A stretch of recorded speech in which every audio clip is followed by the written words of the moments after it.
How to stop letting other people control you. When someone's behavior pulls a reaction out of you, anger, pettiness, bitterness, they've gained leverage. Not power in a dramatic sense, but influence. They've moved you off your center. The goal isn't numbness, it's sovereignty. 1. Separate stimulus from authority. Someone can act without having the right to govern your inner state. Their words are noise until you grant them meaning. Most people skip this step unconsciously. Reaction feels automatic, but it isn't. A simple internal check. Is this something I want to carry or something they're trying to hand me? You don't have to accept what you're handed. 2. Recognize what reaction really is. Reaction is borrowed behavior. When you mirror someone's immaturity, you're no longer acting from your values, you're acting from theirs.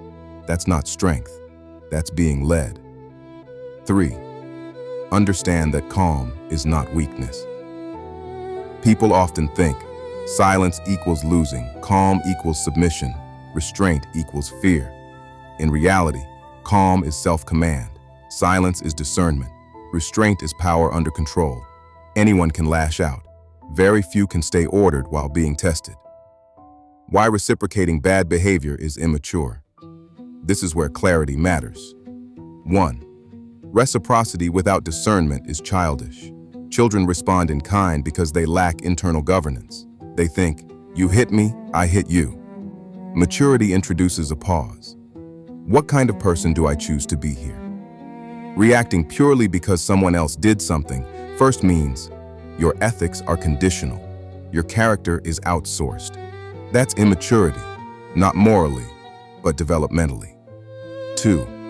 Matching low behavior drags you down to its level. Bad behavior is chaotic. It's driven by impulse, insecurity, or lack of regulation. When you match it, you abandon order.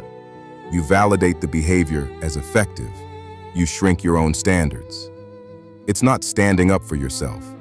It's stepping down to meet them. 3. Reaction gives the other person exactly what they want. Most negative behavior seeks one of 3 things: control, validation, emotional discharge. When you react, they succeed. You absorb the cost. They walk away lighter. You carry the residue that alone should disqualify reaction as a strategy. The mature alternative: response. Response is chosen. Reaction is automatic. A response aligns with your values, serves your long-term peace, keeps your dignity intact. Sometimes response looks like firm boundaries, minimal words, walking away, letting consequences, not emotions, speak. And sometimes it looks like nothing at all, not because you're passive, but because not every stimulus deserves a reply. A final reframe. Ask this whenever you're tempted to react. If I copy this behavior, am I becoming more myself or less? If the answer is less, then the most mature move is restraint. That's not suppression, that's mastery. Maturity is not passivity, and restraint is not self-erasure. The problem isn't responding to harm, it's responding without discernment. Let's draw clean lines. The missing distinction: reaction versus defense versus response. People often collapse these into one idea. They're not the same. 1. Reaction, immature. Automatic emotion led, about discharge, not resolution. Leaves you smaller afterward. Example: someone insults you. You insult them back. Nothing is protected. Nothing improves. 2. Self-defense, legitimate. Purposeful boundary protecting, proportionate ends. The threat. Defense is not about ego. It's about preserving order. Examples: physically stopping harm, firmly shutting down disrespect, enforcing consequences. Speaking sharply once to halt escalation. Defense restores balance. Reaction escalates chaos. 3. Response, mature. Chosen context, aware. Rooted in values. Strategic rather than emotional. Sometimes response looks gentle. Sometimes it looks forceful. The key is intent and control. The real test: proportion and intent. Ask 2 questions in the moment. Is there an actual threat to my safety, dignity, or boundaries? If yes, action may be required. Is my impulse trying to protect or to punish? Protection equals grounded, punishment equals ego-driven.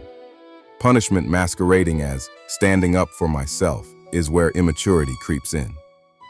Why self-defense is not matching energy. Matching energy is often just a polite phrase for mirroring dysfunction. True defense stops the behavior, does not become the behavior, does not linger emotionally afterward. If you walk away calmer than when you engaged, it was likely defense or response. If you walk away agitated, replaying it in your head, it was likely reaction. Strength with teeth. This is important. There is a place for firmness, confrontation, even force, but mature strength has these traits. It is brief, it is precise, it does not seek applause, it does not enjoy the harm it causes. Immaturity enjoys the retaliation. Maturity tolerates it only when necessary. A grounding principle. You are allowed to stop harm without becoming harmful. You don't owe anyone access to you. You don't owe anyone politeness in the face of violation. You also don't owe your nervous system the burden of endless conflict. The balance.